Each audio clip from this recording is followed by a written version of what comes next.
PTI di Sabah yang diadakan di Mahkamah Persekutuan Kota Kinabalu disambung hari ini. Saksi ke-88 pegawai penyiasat jenayah komersial di Ibu Pejabat Polis Lahadatu, Inspektor Abdul Satal Muhammad Buraisal memberitahu 3 laporan berasingan diterima berhubung sindiket pengeluaran dokumen pengenalan diri di Lahadatu.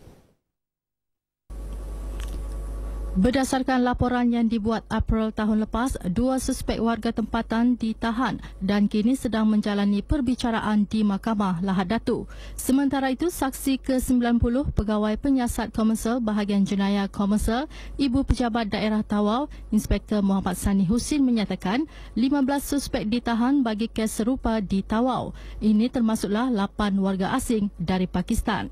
Mengenai masalah setinggan di beberapa daerah di negeri ini, saksi ke-92, Ketua Unit Setinggan Majlis Daerah Kunak, Salim Silin berkata, majoriti penempatan setinggan di pantai timur Sabah, khususnya Kunak, didiami warga asing. Ini berdasarkan rekod sehingga 2011 terdapat lebih 8,000 penduduk Kunak berada di 7 kawasan setinggan dengan lebih 70% daripadanya merupakan warga asing. Prosiding juga dikejutkan dengan pendedahan saksi ke-93 penduduk tempatan Charles Magadap yang memberitahu hanya mendapat dokumen pengenalan diri ketika berumur 40 tahun. Kelewatan itu akibat kesukaran berurusan di Pejabat Pendaftaran Negara Kota Marudu pada tahun 1964, ekoran tempoh perjalanan hampir 12 jam dan tidak mempunyai sijil lahir.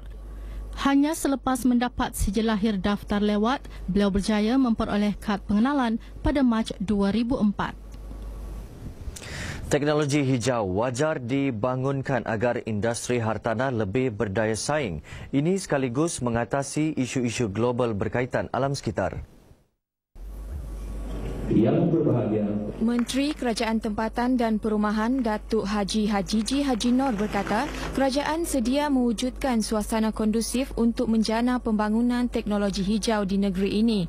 Bagaimanapun, penglibatan semua pihak diperlukan untuk mencapai matlamat menjadikan industri pelaburan hartanah yang lebih mapan dan selamat untuk ekosistem. Beliau berucap dalam Majlis Makan Malam ulang tahun ke-33 Jabatan Perancang Bandar dan Wilayah Negeri Sabah 2013 di Kota Kinabalu. Perancangan bandar di Sabah juga dilihat berada di persimpangan masa depan yang mencabar dan memerlukan inovasi perancangan yang teliti dan peka kepada keunikan cuaca, budaya dan geopolitik negara ini. Tahukah anda, sukan rakyat seperti lumba kerbau masih diadakan di negeri ini, khususnya di Kota Marudu dan Kota Belud selepas musim menuai padi. Sukan berkenaan merupakan antara keunikan generasi terdahulu yang kini diperturunkan kepada golongan muda.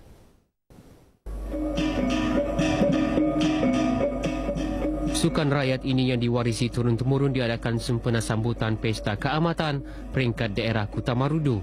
Dahulu, kerbau yang sinonim dengan masyarakat Bajau, Kadazan Dusun dan Murut memainkan peranan penting dalam aktiviti membajak sawah, mengangkat padi, menarik benda berat dan alat perhubungan. Selain itu, ia turut digunakan untuk membawa mempelai dalam sesebuah majlis perkahwinan. Saya harap ini generasi sekarang kan harus dia biasa naik kerbau, sekarang biasa naik motor saya kan. Jarang yang ada naik kerbau.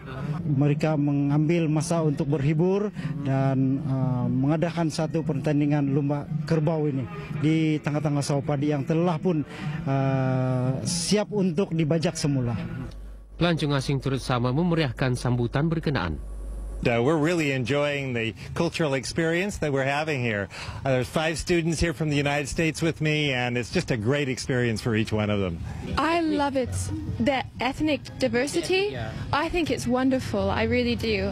Everywhere you look, there's something new, someone new, and everyone looks different, and it's so beautiful. I love it here. Sambutan yang dihadiri lebih 1,000 orang ini dirasmikan Menteri Tenaga, Teknologi Hijau dan Air, Datuk Seri Panglima Dr. Maximus Joni T. Ongkili. Ketika berucap, Dr. Maximus menyatakan sambutan tersebut mampu memperkukuh perpaduan dan keharmonian hidup bermasyarakat pelbagai etnik sesuai dengan tema Pesta Keamatan tahun ini, kekalkan muhibah dan persefahaman melalui keamatan. Meriah, itu gambaran yang boleh diberikan dalam konsert keamatan sempena sambutan Pesta Keamatan yang disertai 16 buah sekolah dari seluruh negeri. Pelajar-pelajar terlibat mengadakan persembahan tarian kebudayaan, nyanyian dan bermain alat muzik.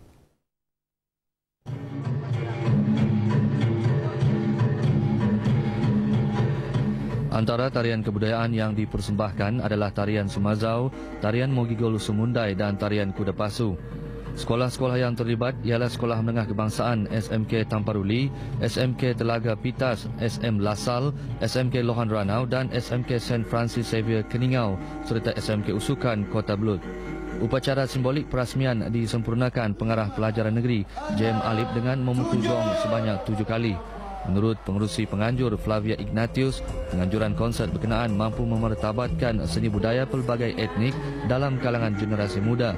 Program kebudayaan ini anjuran Persatuan Kebudayaan Kadazan Dusun KDCA dengan kerjasama International Student Cultural Exchange Program ISEP.